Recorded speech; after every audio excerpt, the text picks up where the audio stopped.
You are listening to Alex Nanlohi Podcast, to know the Lord and to make Him known.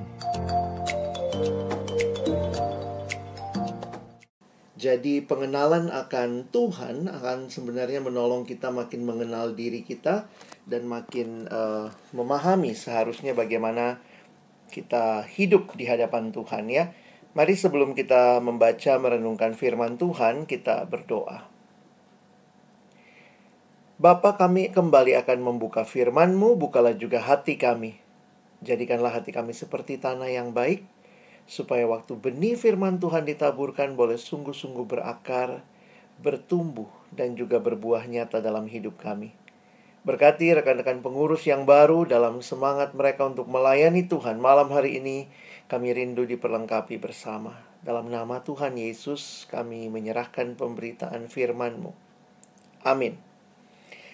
Iya, teman-teman, hal dasar bukanlah hal yang harus kita lewatkan begitu saja ya. Saya ingat beberapa kali ketika naik pesawat begitu ya. Mau tidak mau, sudah berapa puluh kali teman-teman mungkin pernah naik pesawat terbang. Tetapi setiap kali kita di pesawat komersial terutama ya, kita akan diperhadapkan lagi dengan petunjuk cara menggunakan sabuk pengaman, petunjuk untuk cara kita menyelamatkan diri, dan seterusnya. Yang kadang-kadang saya pikir itu hal yang sangat-sangat dasar ya. Tetapi terus diingatkan. Kenapa? Karena mungkin memang realitanya untuk hal-hal yang sangat dasar ini pun kita lupa gitu ya. Hal-hal yang sangat dasar ini kita lupa, kita abai, bahkan mungkin kita pikir kita sudah tahu. Jadi beberapa kali sih saya kalau di pesawat juga, kalau pas lagi traveling kita udah tidur aja dah. Tapi satu waktu dalam satu penerbangan, memang bukan di Indonesia ya, di luar. Lalu kemudian penerbangannya itu pramugarinya ngomong begini pas peragaan petunjuk itu ya. Dia mengatakan, mohon perhatian Anda, karena mungkin ini berbeda dengan pesawat-pesawat maskapai yang lain begitu. Wih, itu kalimat itu membuat kami jadi satu pesawat gitu ya. Kayaknya coba ngelihat apa sih yang berbeda begitu ya. Tapi itu jadi cara dia untuk attract our attention. Dan justru hari itu ya saya pikir banyak orang yang akhirnya memperhatikan dengan seksama lagi begitu ya, apa yang menjadi hal-hal yang sangat mendasar. Nah, ketika teman-teman juga terlibat di dalam pelayanan, biarlah hal-hal mendasar seperti ini tidak kita lewatkan begitu saja, tapi sekali lagi kita mohon Tuhan boleh menyegarkan kita untuk hal-hal yang kita pikir kita mungkin juga sudah tahu, tapi biarlah makin tahu, makin memahami. Dan waktu menjalani pelayanan ini sebagai pengurus, kiranya kita makin mengenal diri kita. Kalau intermezzo sedikit, satu waktu naik pesawat itu saya ingat gitu ya, ketika satu waktu ada pesawatnya goyang banget gitu, teman-teman. Pas lagi goyang begitu, wah semua orang langsung berdoa, langsung diem begitu ya. Itu bisa berasa tuh suasana, tiba-tiba satu pesawat diem begitu, karena tegang, itu goncangannya luar biasa waktu itu. Lalu tiba-tiba terdengar seruan seorang anak kecil ya. Tiba-tiba anak kecil itu ngomong begini, Mama, kapan sih kita pakai pelampungnya gitu ya. Itu saya langsung ingat tuh satu pesawat kayaknya berdoa gitu ya. Nah, jadi ya sekali lagi kita akan sama-sama bicara hal mendasar, tapi kiranya ini menyegarkan kita kembali. Nah, saya mulai dengan topik ini ya, tentang siapakah saya, who am I? Sebenarnya ini adalah satu pertanyaan eksistensial di mana selalu manusia tanyakan sepanjang zaman. Sehingga pertanyaan ini juga kalau kita lihat ya, inilah kaitannya dengan identitas begitu ya. Bahwa ini katanya generasi yang disebut generasi yang mengalami krisis identitas. Dan apa yang terjadi sebenarnya dengan generasi yang mengalami krisis identitas, bahwa jadi nggak tahu saya ini siapa, kira-kira seperti itu. Nah, teman-teman, yang menarik adalah kalau kita perhatikan bahwa seringkali memang kalau kita tidak punya pemahaman diri yang tepat, maka bisa jadi kita itu satu sisi mungkin memandang diri terlalu tinggi, jadi sombong, atau bahkan terlalu rendah, jadi minder. Nah, jadi jangan berpikir ini cuma masalah jemaat ya. Wah, nah, apalagi jemaatnya anak remaja. Wah, ini banyak yang tidak tahu identitasnya. Tapi jujur aja ya, saya harus katakan ini juga masalah banyak pelayan Tuhan. Bahkan yang mungkin jadi pengurus, yang mungkin juga bahkan sudah jadi hamba Tuhan seperti saya begitu ya, seperti kami gitu ya, sama Ko Budi gitu ya, seperti orang-orang yang melayani sebagai majelis. Teman-teman, masalah gambar diri itu memang jadi masalah besar di dalam pelayanan. Jadi kalau kita memang melihat biasanya kenapa dalam pelayanan ada konflik, kenapa dalam pelayanan kok bisa bentrok, satu kepengurusan kok nggak akur gitu ya, lalu kemudian yang satu menilai yang lain, terjadi penghakiman dan seterusnya. Lama-lama saya pikir iya ya, kayaknya masalah utamanya ini di masalah ini. Jadi bersyukur ya, hari ini kita bicara juga masalah ini. Kita bukan mengasumsikan kita semua sudah tahu. Kita tidak mengasumsikan kita semua sudah beres dengan hal ini. Tapi inilah pergumulan yang teman-teman dan saya harus jujur dan di hadapan Tuhan kita terbuka begitu ya. Kita ini seperti apa? Dan saya bersyukur untuk anugerah Tuhan yang terus menolong kita. Karena kita sedang terus berproses. Saya sadar itu dan saya harap kita juga boleh berserah kepada Tuhan. Nah, krisis itu kenapa? Kalau kita mengalami krisis terhadap gambar diri itu, terhadap penghayatan tentang diri kita, krisis itu menimbulkan masalah. Krisis identitas itu menimbulkan masalah. Ya, jadi banyak kali kalau teman-teman melihat hal-hal seperti ini, orang pakai narkoba lah, ada yang bunuh diri lah, salah pergaulan, biasanya konsep yang paling dasar itu, ya tentu semuanya dosa ya. Kita kalau orang Kristen kan, semua itu akarnya dosa. Tetapi, saya harus katakan bahwa seringkali masalahnya ada terhadap bagaimana orang memandang dirinya. Ketika pernah berkunjung ke satu lembaga yang menangani rehabilitasi orang yang narkoba, dan kemudian sebenarnya waktu itu salah satu yang bersaksi itu sebenarnya mentornya di situ. Dia juga mantan pecandu, lalu kemudian setelah dia sudah lumayan baik begitu kondisinya, dia menjadi mentor buat adik-adik yang ada di situ. Dan dia cerita begitu ya, bahwa sebenarnya itu dia mulai make itu karena dia merasa dia nggak ada gunanya. Dari mana dia alami itu? Ternyata juga kondisi keluarga. Kondisi keluarga merasa ya, gua nggak ada apa-apanya nih. Papanya bilang dia anak nggak bawa hoki lah. Sejak lu lahir lihat bokap lu rugi lah gitu ya. Lalu kemudian, jadi dia dapat banyak hal-hal seperti itu sehingga dia merasa perhatian yang bisa dia dapatkan adalah dari teman-teman yang solidernya luar biasa tinggi. Dan ternyata itu pemakai-pemakai. Lalu kemudian perasaan diterima. Lalu kemudian mulai ikut-ikutan, mulai solider, mulai ikut make. Dan akhirnya saya pikir iya ya, betapa mengerikan krisis identitas ini menimbulkan banyak hal, banyak masalah begitu ya. Dan karena itu teman-teman, di tengah-tengah realita remaja yang sedang cari identitas diri, teman-teman juga mesti ingat ya, kalian pengurus remaja, kalian juga masih remaja begitu ya. Sadar atau tidak, ini juga mungkin jadi pergumulanmu.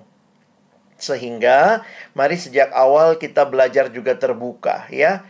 Ada orang yang di rumah diem banget, tapi di luar cari perhatian banget.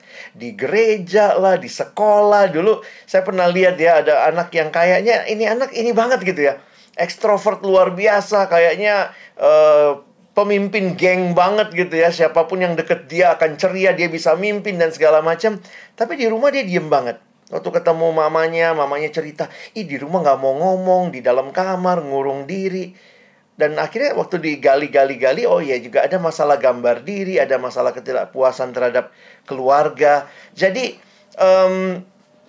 ini realita-realita yang saya harus katakan terjadi, dialami baik oleh yang kita layani, karena kita melayani remaja, maupun teman-teman yang adalah remaja yang melayani.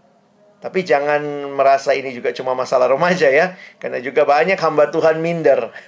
Banyak hamba Tuhan minder, banyak hamba Tuhan sombong. Jadi kan sebenarnya masalahnya juga sama ya, krisis identitas. Dan mari kita berdoa supaya Tuhan menolong kita bisa memandang diri kita tepat, bukan di hadapan orang, tapi di hadapan Tuhan.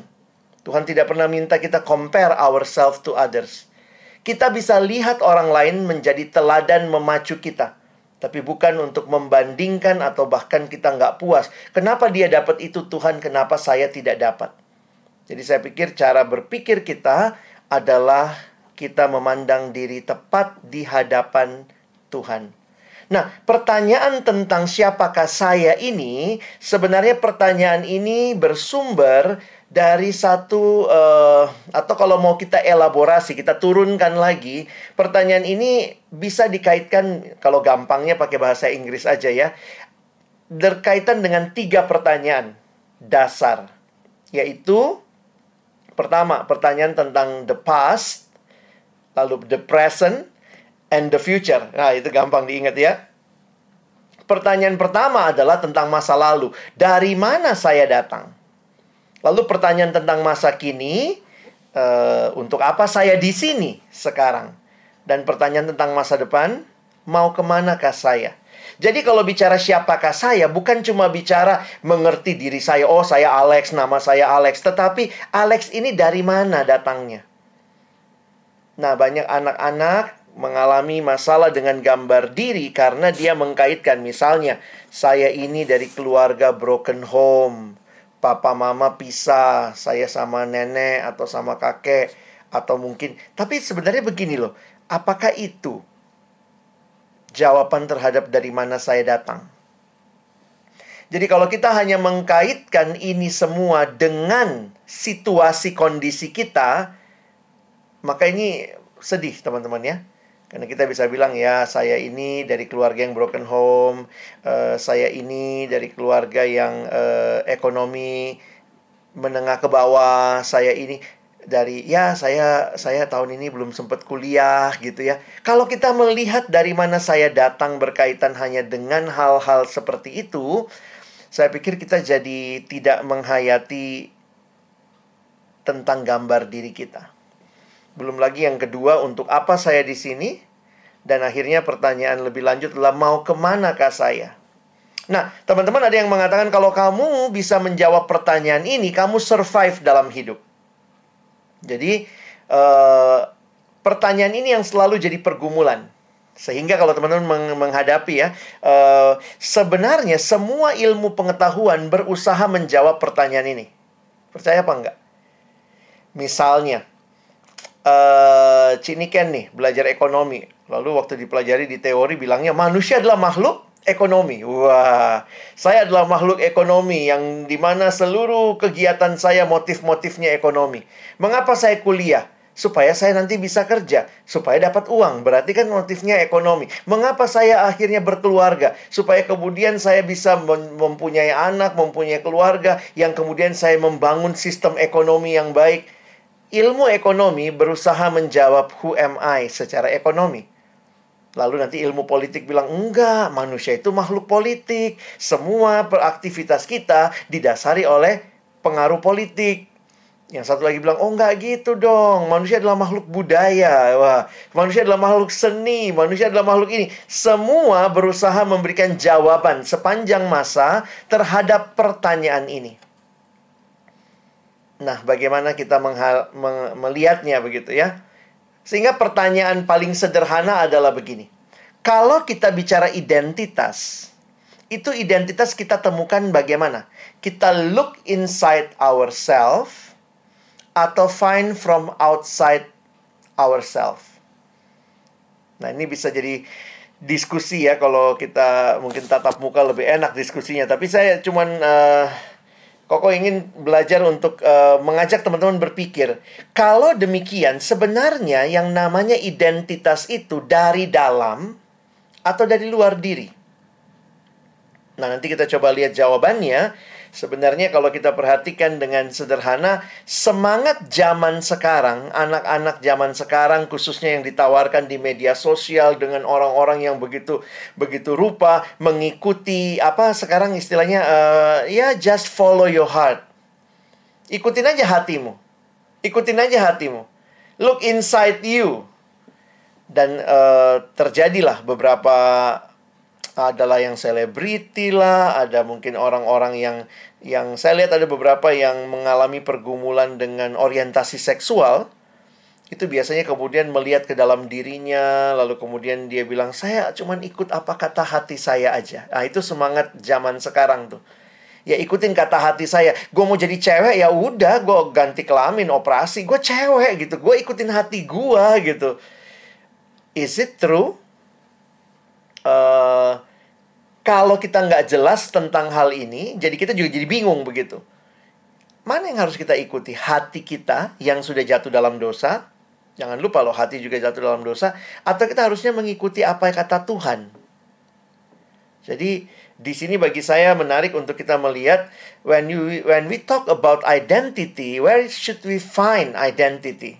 From inside atau from outside? Ya. Nah, di dalam Alkitab, nah, Koko masuk lebih ke Alkitab ya. Alkitab mengatakan di dalam Pengkhotbah 12 ayat 1a, ingatlah penciptamu pada masa mudamu. Bagi saya ini jadi peringatan yang menarik di saat-saat manusia, khususnya orang-orang muda ya. Ingat kalau ini kalimatnya kan kepada orang muda ya, kalau lihat dari konteksnya di dalam Pengkhotbah pasal 11 ayat-ayat yang terakhir sebelum masuk ke pasal 12. Orang begitu merasa dirinya adalah manusia yang muda dan bebas. Tiba-tiba pengkhotbah mengingatkan, ingatlah penciptamu justru pada masa mudamu. Ya menarik ya. Kenapa disuruh ingat pencipta pada masa muda? Mungkin masa muda itulah masa-masa paling gak inget Tuhan ya. Kalau masa tua tuh kayaknya otomatis ya. Kalau udah kungkung, udah popo gitu ya. Kayaknya otomatis gitu, oh Tuhan gitu. Yang suka lupa Tuhan tuh orang muda katanya ya. Nah, karena itu diingatkan, ingatlah penciptamu pada masa mudamu. Kenapa teman-teman? Karena sebenarnya ada satu fakta yang menarik yang Alkitab sampaikan kepada kita. Di dalam Kejadian 1 ayat 26 sampai 28, mari lihat sama-sama apa yang disampaikan dalam ayat-ayat ini. Ya, Koko baca buat kita ya.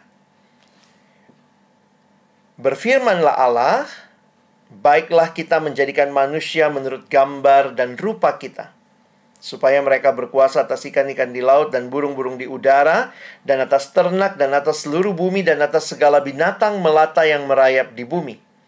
Maka Allah menciptakan manusia itu menurut gambarnya, menurut gambar Allah diciptakannya dia, laki-laki dan perempuan, diciptakannya mereka. Allah memberkati mereka, lalu Allah berfirman kepada mereka, beranak cuculah dan bertambah banyak, penuhilah bumi dan taklukkanlah itu, berkuasalah atas ikan-ikan di laut dan burung-burung di udara dan atas segala binatang yang merayap di bumi. Nah, apa yang bisa kita perhatikan dari bagian ini? Menarik sekali bahwa Alkitab memberikan kepemahaman kepada kita. Kitab Kejadian mencatat awal mula segala sesuatu, termasuk awal mulanya manusia. Dan Alkitab langsung menyatakan bahwa manusia ini adalah ciptaannya Allah. Teman-teman dan saya bukan makhluk yang tercipta begitu saja, dengan sendirinya melalui proses evolusi. Tetapi manusia adalah ciptaannya Allah. Dan kalau kita bicara manusia adalah ciptaannya Allah, maka artinya, kalau kita adalah ciptaan, maka ada pencipta. Yang namanya pencipta, dia berarti penguasa, dia berarti pemilik, dia berarti tuan. Jadi kita manusia ini bukan makhluk independen. Kalau kita dicipta, maka ada yang menjadi pencipta kita. Berarti kalau ada yang menciptakan kita, dialah pemilik hidup kita. Kalau dia pemilik hidup kita, dia yang mengatur hidup kita. Ya. Kalau manusia ciptaan Allah, manusia miliknya Allah. Berarti manusia hambanya Allah. Sekali lagi, manusia bukan makhluk yang independen. Ya. Perhatikan kalimat ini di Kejadian 1 ayat 27 tadi ya. Perhatikan yang Koko buat warna merah di situ. Allah menciptakan manusia menurut gambarnya. Coba, dari sini bisa jawab nggak tadi pertanyaan Koko? Apakah manusia dapat identitasnya dari dalam dirinya atau dari luar? Udah jelas dari luar. Kenapa? Karena kita dicipta, bukan kita mencipta diri sendiri. If you create your own self by your own, then you can find your identity in your own self. Tapi karena kita itu dicipta, maka yang kasih tahu sama kita ini siapa, yang ciptain kita. Ya. Jadi yang ciptain, jadi misalnya kalau Koko ciptakan apa nih ya, ini dekat saya ada benda apa nih ya. Misalnya Koko ciptain botol ini nih, ya.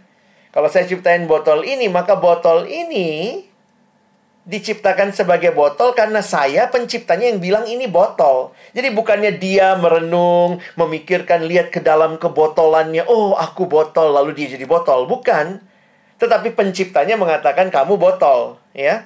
Nah, Allah yang menciptakan kita adalah Allah yang menciptakan kita menurut gambarnya, menurut gambar Allah. Nah, ini menarik ya. Nah, saya coba jelaskan sebentar.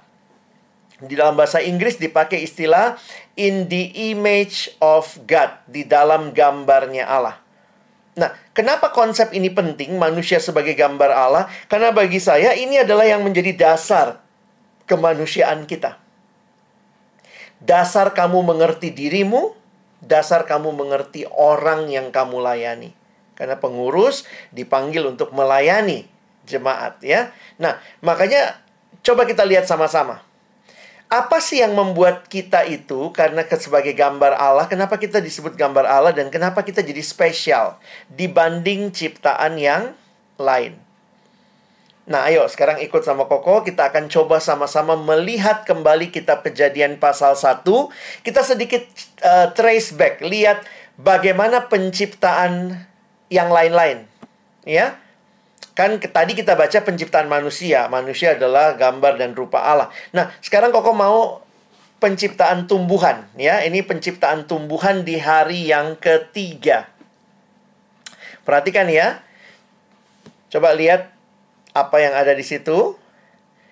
Berfirmanlah Allah, hendaklah tanah menumbuhkan tunas-tunas muda, tumbuh-tumbuhan yang berbiji, segala jenis pohon buah-buahan yang menghasilkan buah yang berbiji, supaya ada tumbuh-tumbuhan di bumi. Dan jadilah demikian.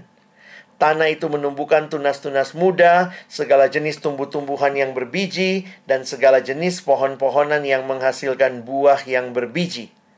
Allah melihat bahwa semuanya itu baik. Jadilah petang dan jadilah pagi. Itulah hari ketiga. Nah, teman-teman perhatikan sebentar ya. Ini penciptaan tumbuh-tumbuhan, ya. Nah, kata apa yang sering kali muncul dan diulang-ulang kalau kalian baca sekilas? Ayat 11 sampai ayat 13 ini Kejadian pasal pertama.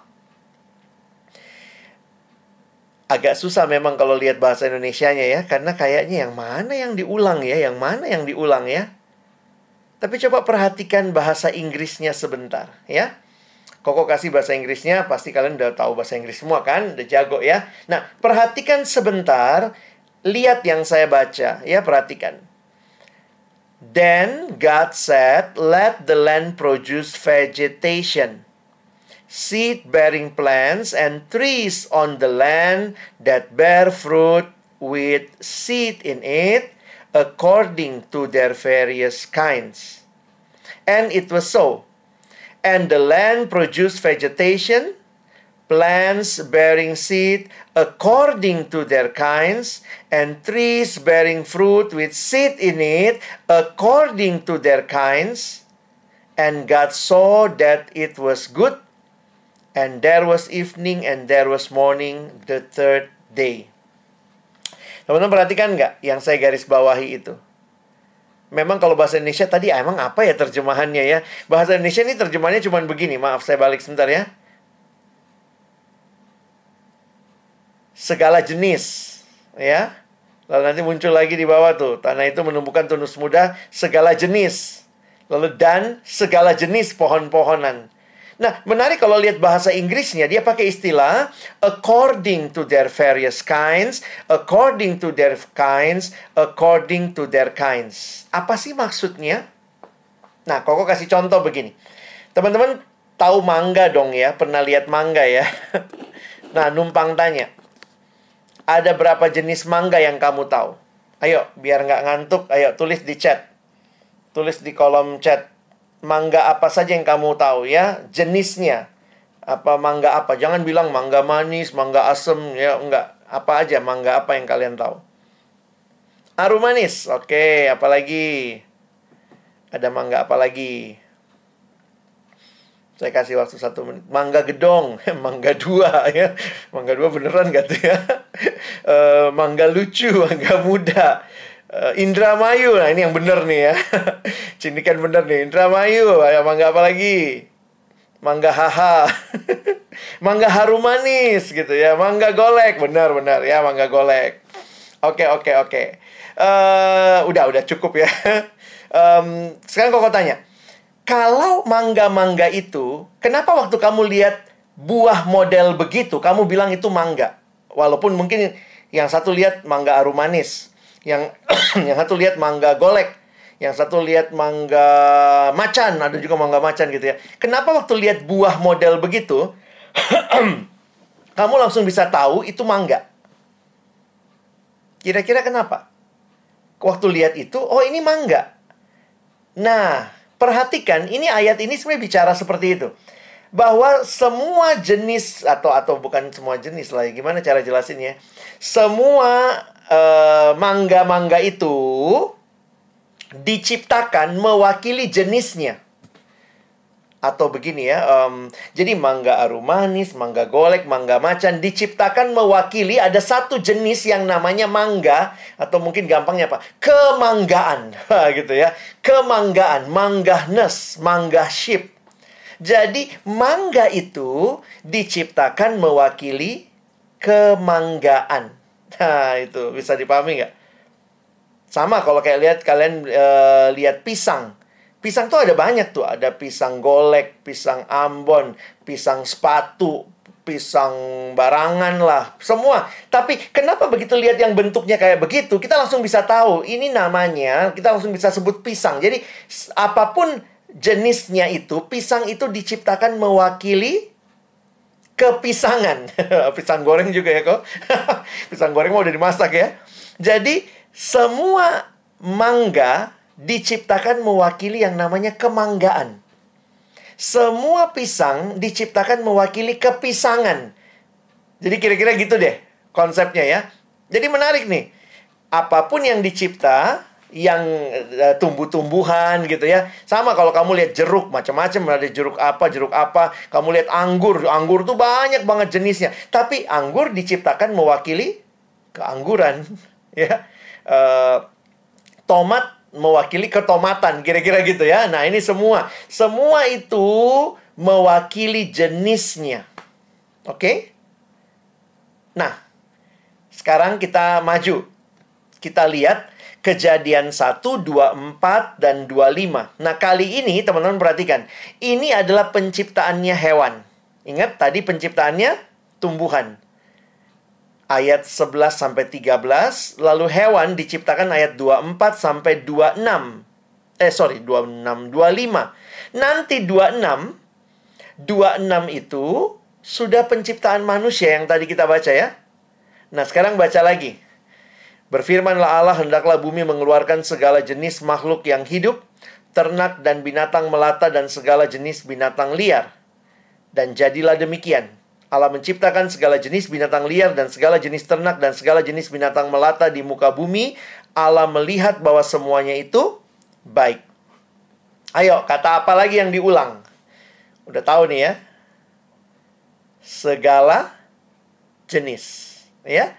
Coba nih, lihat bahasa Inggrisnya. Bahasa Inggrisnya lebih jelas kali ya. And God said, let the land produce living creatures according to their kinds, livestock, creatures that move along the ground, and wild animal, each according to its kind. And it was so. God made the wild animals according to their kinds, the livestock according to their kinds, and all the creatures that move along the ground according to their kinds. And God saw that it was good. Nah, coba Koko tanya lagi nih. Teman-teman tahu ada gajah di dunia di mana aja? Pernah tahu di dunia ada gajah di daerah mana aja? Ayo, silakan chat lagi biar nggak ngantuk. Di mana aja ada gajah? Sumatera, betul. Di Lampung ada. Afrika, Thailand. Afrika, Lampung. Oke, good. Ada lagi di mana? Taman Safari. Bener juga sih. Di Taman Safari ada banyak jenisnya ya. Nah, kenapa kalau kamu lihat di Ragunan ya? Kenapa kalau kamu lihat yang model begitu, langsung kamu bilang itu gajah? Mau kamu lihat dimanapun, begitu lihat itu, oh yang begituan namanya gajah. Jadi mau gajahnya ada jenisnya bermacam-macam, tapi karena kalau kalian perhatikan sebenarnya secara postur tubuh gajah Afrika sama gajah Sumatera pasti beda posturnya. Di India juga ada gajah, jangan lupa ya. Jadi, tapi begitu lihat yang kayak begitu, langsung kita bilang, ini di Google ya. Oke, betul juga kamu di Google ya. Di Google bisa lihat semua ya. Nah, jadi Koko tanya nih, gajah itu diciptakan mewakili kegajahan, ya gitu kira-kira ya. Jadi ada yang namanya kegajahan. Waktu kamu lihat apapun bentuknya yang mewakili ini, kamu langsung bisa bilang itu gajah gitu ya. Gajah diciptakan mewakili kegajahan. Anjing mewakili keanjingan ya. Kucing diciptakan mewakili kekucingan. Semut mewakili kesemutan ya, udah aneh ya. Tapi benar kan? Semut diciptakan mewakili kesemutan. Jadi perhatikan bahwa inilah kesimpulan yang bisa kita ambil waktu kita lihat semua hewan, semua tumbuhan, ini kesimpulan kita. Tumbuhan dan hewan diciptakan Allah menurut jenisnya atau mewakili jenisnya, according to its kind. Perhatikan ya, itu according to its kind. Waktu Allah menciptakan manusia, teman-teman perhatikan tadi, God created man in His own image. Atau kalau kita pakai bahasa kayak tadi ya, agak susah pakai according to its kind. No. According to God's image. Teman-teman, manusia tidak diciptakan mewakili kemanusiaan. No. Satu-satunya makhluk yang eksistensi hidupnya terkait langsung dengan penciptanya itu manusia. Beda ya. Manusia, ini Koko simpulin ya, adalah satu-satunya makhluk yang diciptakan menurut gambar Allah atau mewakili Allah. Ingat, hewan mewakili jenisnya, hewan-hewanan. Tumbuhan diciptakan mewakili jenisnya, tumbuh-tumbuhan. Tapi manusia tidak diciptakan mewakili kemanusiaan. Kita diciptakan mewakili Allah. Wow. Kita kalau ngerti kayak gini, kalau kita adalah manusia ciptaan Allah, maka kita akan tahu ya, identitas kita itu bukan dari dalam diri kita. Kalau dari dalam diri kita, paling kita mentok, aku mewakili kemanusiaan. Kayak hewan, kayak tumbuhan ya. Tetapi karena kita dicipta oleh Allah dan Allah yang menciptakan kita mengatakan, aku menciptakan engkau segambar dan serupa dengan aku, maka teman-teman ini kesimpulan penting. Identitas kita tidak datang dari dalam diri kita, tapi dari luar diri kita, yaitu dari pencipta kita. Karena itu kalau kita mau kenal diri, nah ini penghayatannya Martin Luther maupun Calvin ya, lebih khusus dia mengatakan, makin kenal Tuhan, sebenarnya saya makin kenal diri saya. Ya, jadi karena itu kenapa ya kita perlu kenal Tuhan? Kenapa remaja perlu kenal Tuhan? Kenapa gereja harus ada yang mengurusi? Supaya remaja kenal Tuhan, ada orang yang diminta jadi pengurus. Supaya ayo bawa teman-temanmu kenal Tuhan. Dan terlebih dahulu bawa dirimu kenal Tuhan ya. Karena dengan kamu kenal Tuhan, kamu akan mengerti identitasmu. Dan itu bukan dari dalam dirimu. Bukan just follow your heart. Makin saya menghayati ini, kita bukan follow our hearts, follow God's word. Ikuti apa yang Tuhan mau. Ya, jadi look inside? No. Find from outside yourself, which is from your creator. Jangan juga cari dari luar diri, lalu carinya dari uang, dari harta, tahta. Oh, itu juga orang bisa begitu ya. No, you need to find from your creator. Teman-teman, kita coba lihat aplikasi implikasinya sedikit ya. Bagaimana respon kita kalau kita mengerti hal ini? Koko mau kasih 2 hal saja. Berarti kalau kita adalah ciptaan Allah yang diciptakan segambar dan serupa dengan Allah, maka identitas kita dan tujuan hidup kita itu datangnya dari Tuhan. Kamu mau tahu apa tujuan hidupmu? Kenali Tuhan. Karena Dia yang ciptakan kamu. Teman-teman, memang dosa sudah merusak semua ini ya. Ketika manusia jatuh dalam dosa, maka identitasnya rusak, tujuannya rusak. Tapi akhirnya saya jadi menyadari ya, Kristus datang ke dalam dunia untuk memulihkan identitas kita, memulihkan tujuan hidup kita. Nah, kalau Kristus sudah datang ke dalam dunia, mari kita datang kepadanya, kita bawa hidup kita kepadanya. Kalau iPadmu rusak, mesti datang ke mana? Toko Android. Jangan, memangnya mau tukar tambah. Kalau yang rusak iPad, datanglah ke iStore. Kalau yang rusak Android atau Samsung yang rusak, datang ke Samsung Store. Kalau hati yang rusak, karena udah tidak tahu tujuannya, udah nggak jelas menghayati identitasnya, hati itu hanya bisa diperbaiki oleh Allah yang menciptakan kita. Karena itu remaja butuh Kristus. Dan teman-teman, itulah yang kalian jawab di hadapan Tuhan. Jadi pengurus remaja, kamu rindu teman-temanmu kenal Tuhan, dan tentunya kamu juga harus kenal Tuhan. Kamu harus kenal Tuhan dan kamu kenal dirimu, dan akhirnya kamu tahu apa yang menjadi tujuan hidupmu dan identitasmu. Gimana kita menghayati ini? Nah, Koko kasih aplikasinya ya. Berkaitan dengan identitas, pertama ya sadari, bersyukur untuk identitasmu. Kamu bukan hewan, bukan tumbuhan ya. Kamu tidak mewakili keluargamu, walaupun mungkin kau pakai marga papamu, pakai C-nya papa, C atau mama, atau mungkin nama keluarga. Kita tidak mewakili gereja kita. No, kita mewakili Tuhan yang menciptakan kita. Our true identity is in Him. Nah, menarik sekali dalam satu buku yang ditulis oleh seorang bernama Richard Pratt. Dia menggambarkan dalam bukunya Design for Dignity. Dia bilang, our true identity itu at the same time membuat kita satu sisi jadi humble, tapi satu sisi punya kemuliaan. Nah, lihat gambarnya dia ya. Dia bilang, kalau manusia itu image of God, maka di satu sisi, lihat sebelah kiri dulu. Kalau kita image of God, kita mesti humble. Kita mesti rendah hati. Kenapa? Kamu cuma image. Makanya image-nya besar. Lu tuh cuma gambar. Gambar ya jangan sombong. Kira-kira begitu ya. Kamu cuma gambar. Tetapi di sebelah kanan, lihat. Kamu bukan gambar biasa. Kamu gambarnya Allah. Karena itu God-nya yang besar. You are not only image, but you are the image of God. At the same time, you have dignity. Kamu punya kemuliaan.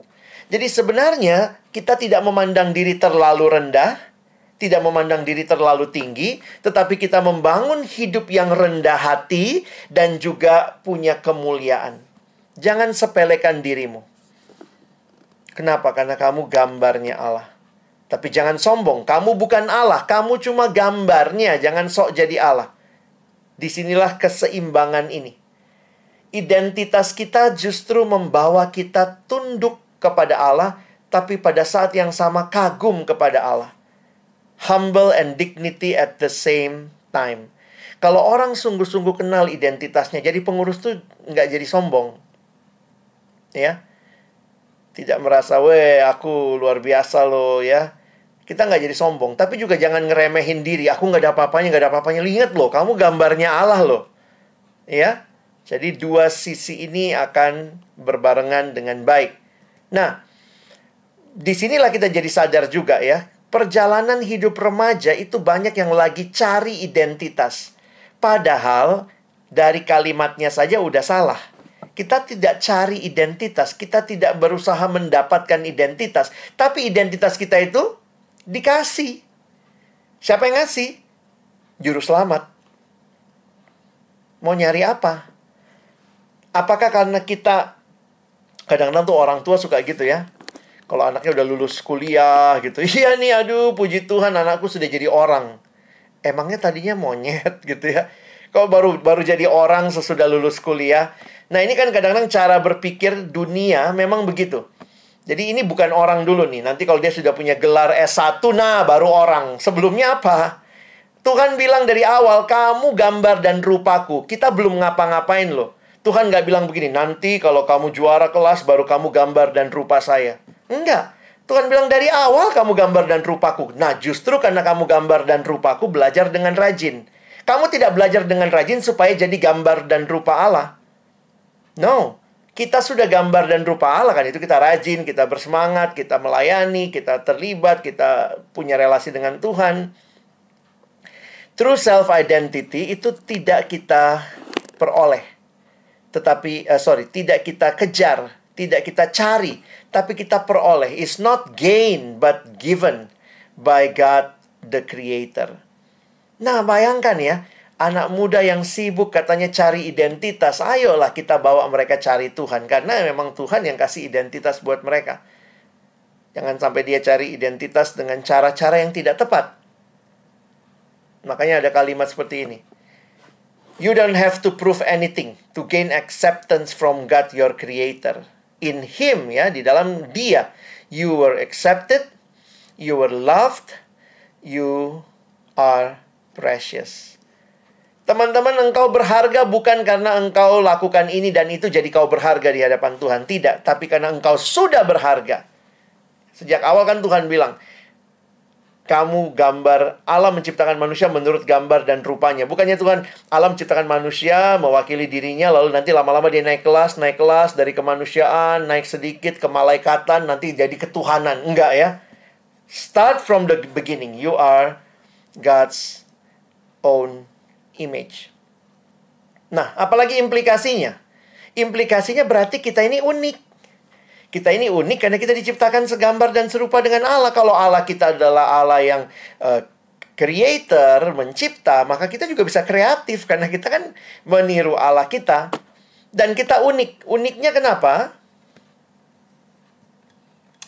Oke, sorry ya, ini baterai saya nih masalah. Sebentar, saya ambil baterai dulu ya.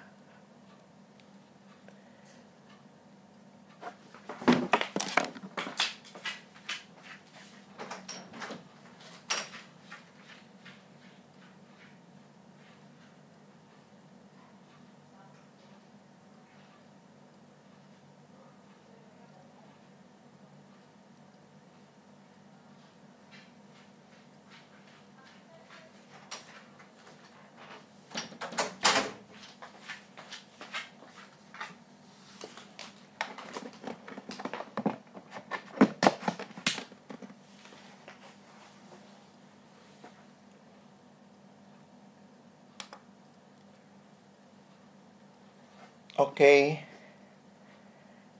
Wah, sorry teman-teman. Soalnya tadi laptopnya saya... Oke, sebentar. Ya baik, saya coba lanjutkan. Maaf kalau belum bisa tampil dulu. Jadi kalau kita hayati yang pertama tadi bahwa identitas kita berasal dari Tuhan, maka kita pun menghayati bahwa kita adalah orang-orang yang dicipta oleh Dia, tidak berjuang mendapatkan identitas kita, makanya kita bisa rendah hati dan juga kita punya kemuliaan, dan pada saat yang sama kita pasti punya potensi yang Tuhan berikan dalam keunikan kita masing-masing. Nah, teman-teman harus menghayati ini waktu kita bekerja sama di dalam tim sebagai pengurus. Nah, ini kita butuh nih ya, penghayatan seperti ini. Bahwa kita sama-sama adalah pelayan Tuhan. Kita masing-masing punya karunia.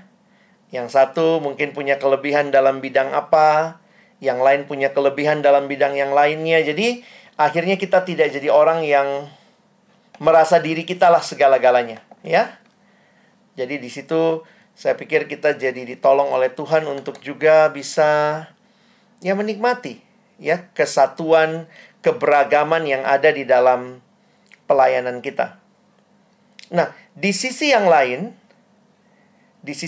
saya lihat juga, sekarang kita bicara tujuan ya. Kita bicara tujuan, bahwa kalau kita bicara purpose, maka mari kita lihat tujuan yang Tuhan berikan bagi kita. Saya senang dengan penghayatan penatalayan. Kalau teman-teman lihat purpose yang Tuhan kasih di Kejadian pasal 1, teman-teman bisa lihat di dalam Kejadian pasal 1 itu bahwa Tuhan memberikan kepada kita tanggung jawab. Yang dia berikan kepada kita tadi ya, beranak cuculah, bertambah banyak, penuhilah bumi dan taklukkanlah itu. Itu tanggung jawab yang Tuhan kasih kepada kita. Tapi ingat, di Kejadian pasal yang kedua, Tuhan memberikan kepada kita yang disebut dengan penata layanan, stewardship. Jadi Tuhan memberikan kepada kita mandat untuk mengusahakan taman. Kalau kalian baca Kejadian pasal 2 ya, mereka harus mengusahakan taman itu dan seterusnya. Nah, bagi saya ini menarik teman-teman. Kenapa? Karena kita diingatkan bahwa kita bukan pemilik. Ingat itu ya.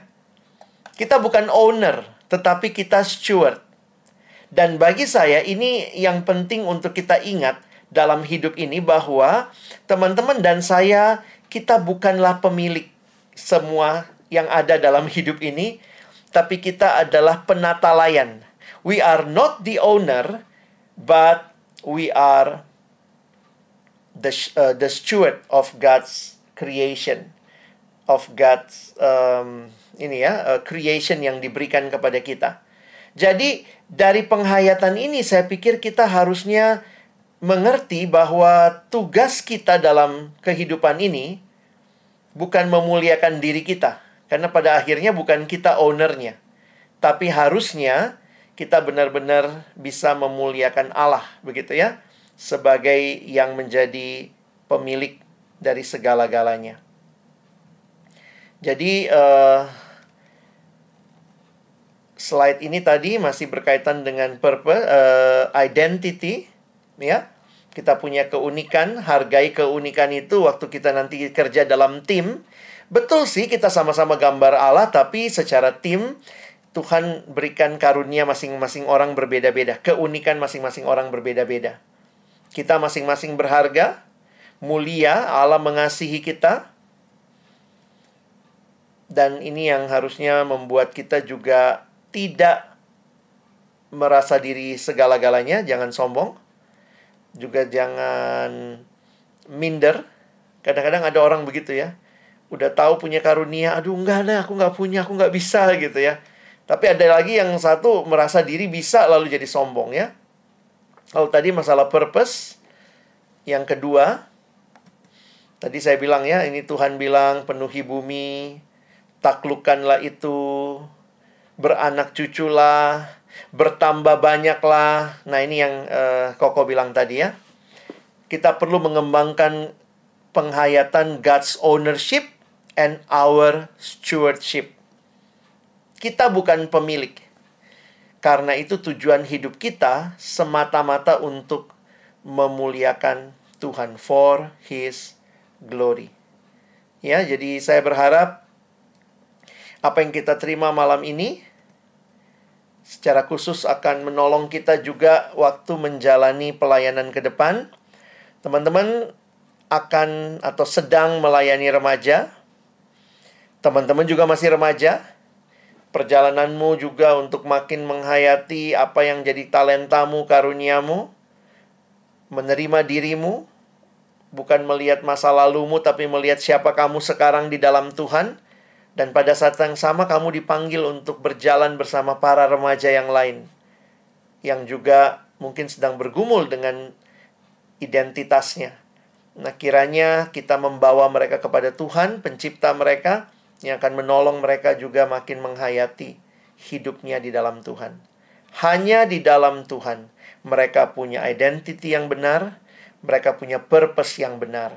Karena itu, mari jadi pengurus yang mengenal diri dan membawa orang lain juga mengenal Tuhan. Amin. Silakan mungkin kalau ada kesempatankah kita tanya jawab atau bagaimana? Silakan. Oke, terima kasih untuk Kak Alex yang sudah membawakan bahan pada malam hari ini sangat luar biasa ya. Berkat-berkat yang boleh didapat. Nah, teman-teman pengurus, mungkin saat ini ada kesempatan ya kita bisa berdiskusi atau bertanya kepada Kak Alex. Kira-kira dari teman-teman setelah mendengar bahan pada malam hari ini, apakah ada yang ingin ditanyakan gitu? Misalnya hal-hal teknis langsungnya di lapangan biasanya yang akan terjadi, mungkin teman-teman bisa bertanya gitu. Kira-kira di dalam pelayanan kalau ada masalah seperti ini itu bagaimana gitu. Silakan teman-teman pengurus boleh memberikan tanggapan.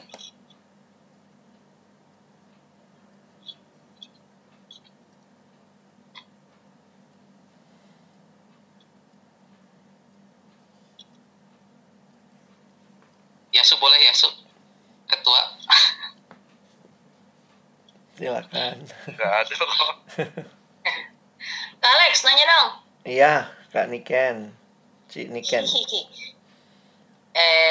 Kan kalau saat-saatnya remaja nih, SMP, SMA, terus kan sebenarnya saat-saat menggali potensi diri ya Kak Alex ya? Iya. Gimana sih caranya? Alex punya tips and trick mungkin? How we can know ourselves better, how we can find out more about ourselves gitu. Oke. Saya melihat sekarang dalam pendidikan sebenarnya sudah lebih maju ya. Jadi teman-teman pun banyak bisa kenal diri melalui di sekolah mungkin ada tes minat bakat, ada guru-guru BK yang mungkin punya laporan-laporan tentang karakter kamu dan kemudian perkembanganmu. Dan mungkin juga dari orang tua sekarang yang dari kecil anaknya udah les ini, les itu. Saya pikir sih sebenarnya jauh lebih gampang mengetahui dibanding zaman kami yang dulu sebenarnya miskin dan terbatas begitu ya. Jadi poinnya adalah mungkin kita perlu untuk satu sisi menggalinya lagi, mungkin bisa juga dengan melakukan tes minat bakat kalau perlu.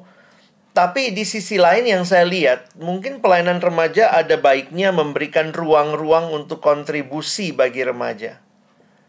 Jadi memang sih ya situasi nggak mudah sekarang ya. Tetapi kalaupun tidak ya sekarang kan semua online ya. Tapi mungkin jadi pertanyaan dan refleksi kita sebelum online juga begitu ya. Apakah memang ada ruang-ruang kontribusi yang diberikan supaya memang ada kesempatan buat remaja menggali, mengetahui bahwa dia bisa ternyata melakukan ini. Ada proyek-proyek yang dilakukan bersama. Memang ini nggak mudah. Saya harus bilang nggak mudah di tengah-tengah remaja masa kini itu cuma datang ke gereja hari Minggu doang gitu. Beda sama remaja zaman jebot yang bisa hampir tiap hari, tiap malam di gereja gitu kali ya. Nah, itu yang makanya ruang kontribusinya apa? Tapi mungkin ya kalau ruang kontribusinya sekarang ya ruang kontribusi digital kali ya, bikin poster, bikin video, ngedit apa dan bikin code. Jadi mungkin itu cara-cara yang kita bisa lakukan untuk melibatkan mereka dan itu juga dari situ kita jadi tahu oh si ini bisa ini toh, oh si ini bisa ini toh gitu. Jadi mungkin tips and triknya kalau untuk gereja ya melibatkan. Tapi kalau untuk yang lain mah di sekolah mereka udah tahu sebenarnya bakat mereka. Makanya lihat juga ekskul apa yang mereka ambil di gereja. Mungkin kalau kita mau bikin formulir anak remaja gitu ya, form pendataan, tanya juga tuh ekskul apa yang kamu ambil di sekolah. Jadi itu menolong juga untuk kita tahu, oh dia seneng dengan ekskul ini berarti ada bagian yang gereja mesti pikirin gimana mengkontribusikan anak yang seneng fotografi ini misalnya dia ambil itu di sekolah di gereja karena kalau tidak nanti gereja hanya menjadi tempat anak-anak datang duduk nonton pulang kira-kira begitu.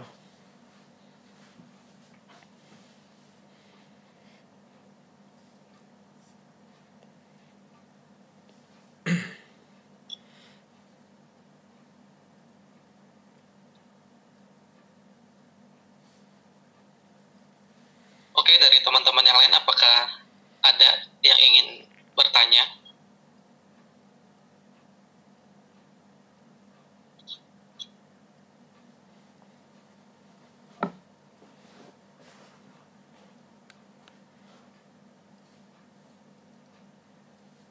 Satu lagi Kak Alex, mungkin karena Kak Alex kan sering berkecimpung juga nih di dunia remaja nih, SMP, SMA. Sebenarnya nih untuk umur SMP, SMA itu apa ya, krisis identitas yang saat ini paling menonjol kira-kira apa ya Kak Alex?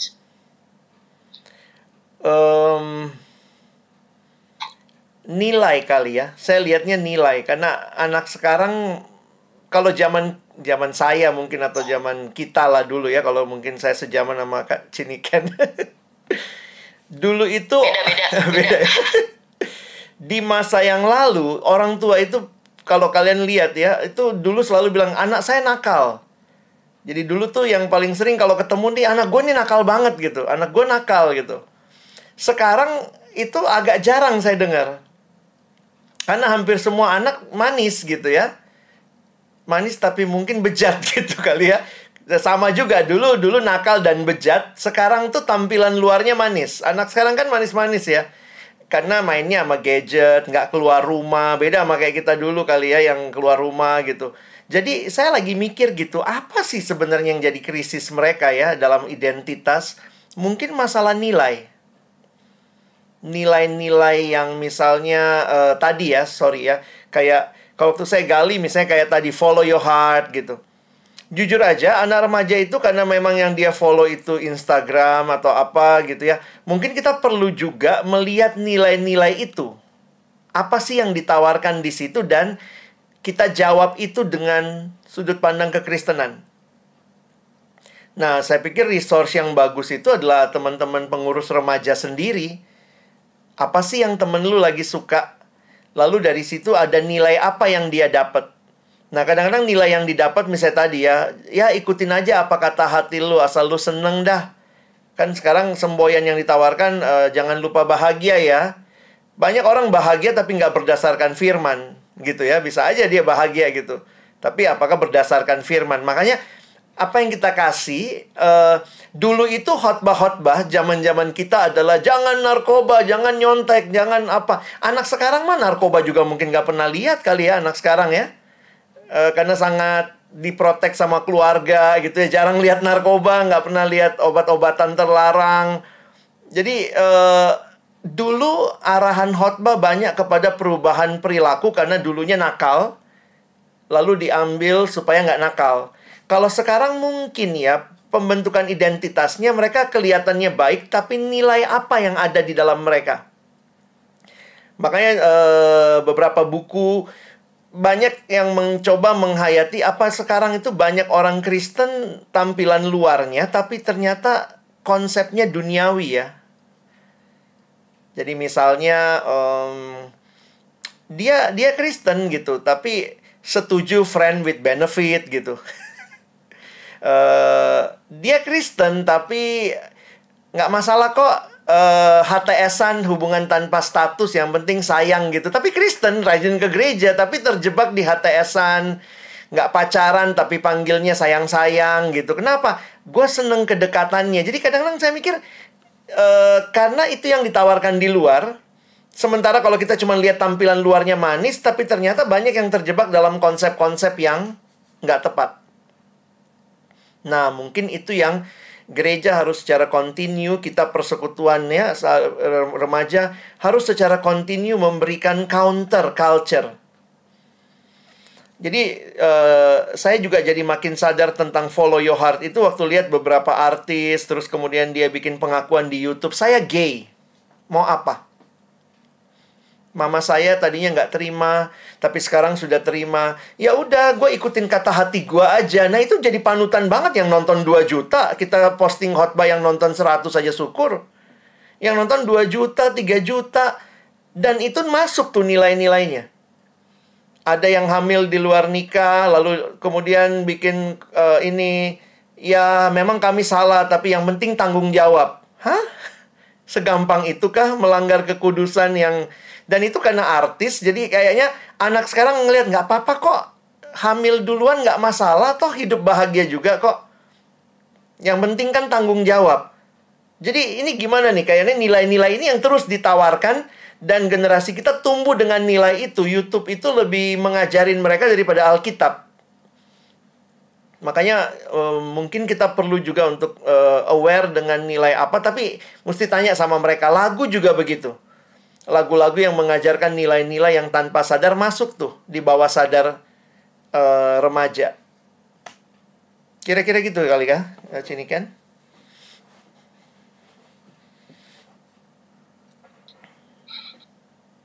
Oke, Kak Alex, Yap. ya mungkin saya boleh bertanya juga ya, karena kan kita melihat bahwa anak remaja terkadang menjadi Kristen oleh karena keluarganya Kristen, Iya, atau oleh karena sekolahnya Kristen, iya.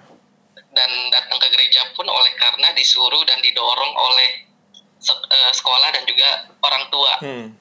Nah, mungkin nilai ini yang akhirnya menjadi nilai yang rapuh ya, rapuh di dalam anak remaja, tetapi luarnya ya Kristen gitu. Nah, untuk menyikapi ini bagaimana sih supaya anak remaja ini bisa mengalami Tuhan gitu ya, benar-benar mengalami relasi dengan Tuhan dan mengalami apa itu yang namanya kasih Tuhan gitu, sehingga mereka akhirnya mengenal dan mereka punya identitas diri bahwa dia itu anak Tuhan gitu. Iya, saya menyadari mungkin begini kali ya, saya mesti garis bawahi, bagi saya kerohanian itu sebuah perjalanan ketimbang sebuah tujuan. Jadi spirituality itu ya dalam pergumulan setelah lewati sekian lama, iya ya, saya makin sadari itu sebuah perjalanan. Sehingga juga jangan mimpi lah ya hanya dengan satu acara. Kadang-kadang kita masih begitu tuh polanya. Bikin sekali KKR maka dia akan berubah begitu ya.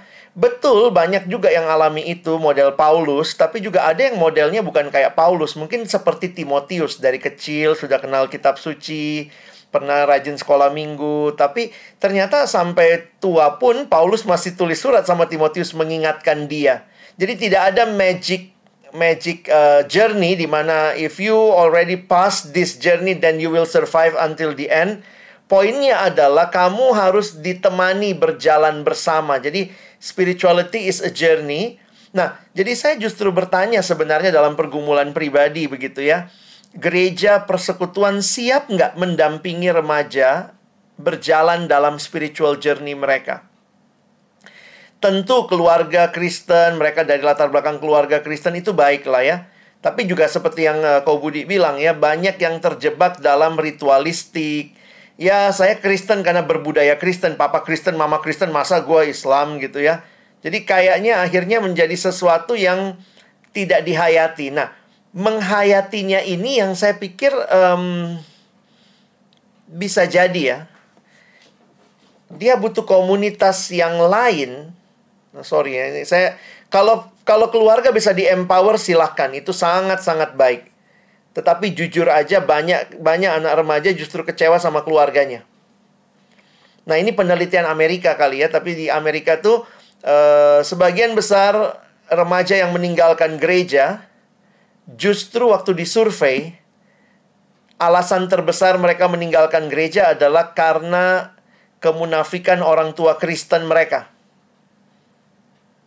Jadi mereka bilang gini, papa mama gue Kristen, gue udah muak juga tiap hari di rumah disuruh baca Alkitab. Tapi ternyata dia lihat papanya main cewek misalnya gitu ya.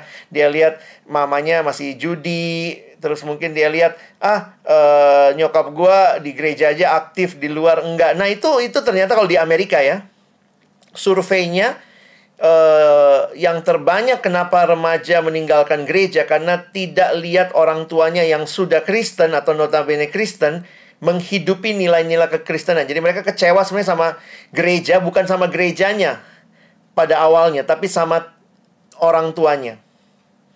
Nah, itu di Amerika. Saya belum pernah lihat data yang cukup valid karena bilangan research ternyata di Indonesia keluarga masih lumayan tinggi tuh perannya dalam kerohanian. Jadi saya masih belum tahu persis begitu ya. Nah, cuma saya coba melihat perlu ada komunitas. Jadi kalau kayak contoh di Amerika begitu, maka komunitas-komunitas pemuda remaja ini yang karena kan keluarganya dia nggak bisa melihat sebagai role model. Maka komunitas ada pembimbing remaja, ada majelis, ada mentor yang mungkin menemani perjalanan mereka dalam keseharian. Jadi penekanannya akhirnya pelayanan pribadi. Hampir semua buku pelayanan remaja belakangan ini itu lihat deh judul-judulnya. Pelayanan pemuda yang menekankan kehadiran. Terus kemudian bukan lagi acara besar KKR ya, tapi nemenin, jadi mentor, berjalan bersama gitu. Karena itu yang mungkin dibutuhkan menurut penghayatan kita sekarang. Nah, itu yang saya pikir coba gereja pikirkan itu. Punya mentor-mentor yang bisa menolong mereka melihat iman mereka dan mengalami iman mereka yang mungkin mereka belum tentu atau ngalamin dari keluarga lagi. Karena sudah sangat familiar sama kekristenan. Saya ketemu begini juga ya. Jadi kayak tadi kita bilang ya. Ini memang agak susah nyari siapa yang bertanggung jawab. Kita semua bertanggung jawab lah ya buat remaja-remaja kita nih. Beberapa justru orang tuanya yang tampilannya Kristen tapi dalamnya enggak. Jadi ada orang tua yang ngomong gini ke anak gitu ya. Ini padahal aktivis gereja tapi ngomongnya udah lalu jangan terlalu baik jadi orang. Jadi bingung saya ya dengar nasihat waktu mamanya ngomong begitu ke anaknya. Saya bilang ini bukan nasihat Kristen. Kalau di dalam kekristenan kita disuruh mesti baik. Yang nggak boleh itu jangan karena kebaikanmu kamu dimanfaatin orang. Mungkin mamanya itu harusnya ngomong begini, lu jangan terlalu bodoh gitu ya. Tulus seperti merpati, cerdik seperti ular begitu. Tapi banyak kali nasihat-nasihat orang tua yang sudah Kristen pun belum tentu nasihat Kristiani. Jadi akhirnya mungkin juga anaknya tidak karena tempat pembentukan yang paling dasar kan keluarga ya. Kadang-kadang udah rusak di keluarga terus dikasih ke gereja yang cuma seminggu sekali, ketemunya 2 jam, diharapkan beres. Nah itu kadang-kadang saya pikir, wow ini butuh anugerah Tuhan yang luar biasa. Nah ini kita mesti berpikir komprehensif lah kalau remaja ya. Kalian punya sekolah, Metodis misalnya punya sekolah, bagaimana kerjasama dengan sekolah. Tapi kira-kira begitu beberapa pemikiran saya tentang kebutuhannya sekarang. Oke, terima kasih Kak Alex. Sama-sama.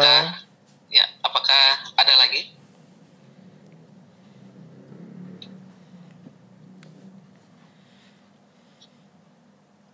Dari teman-teman pengurus ada yang ingin bertanya, menanggapi?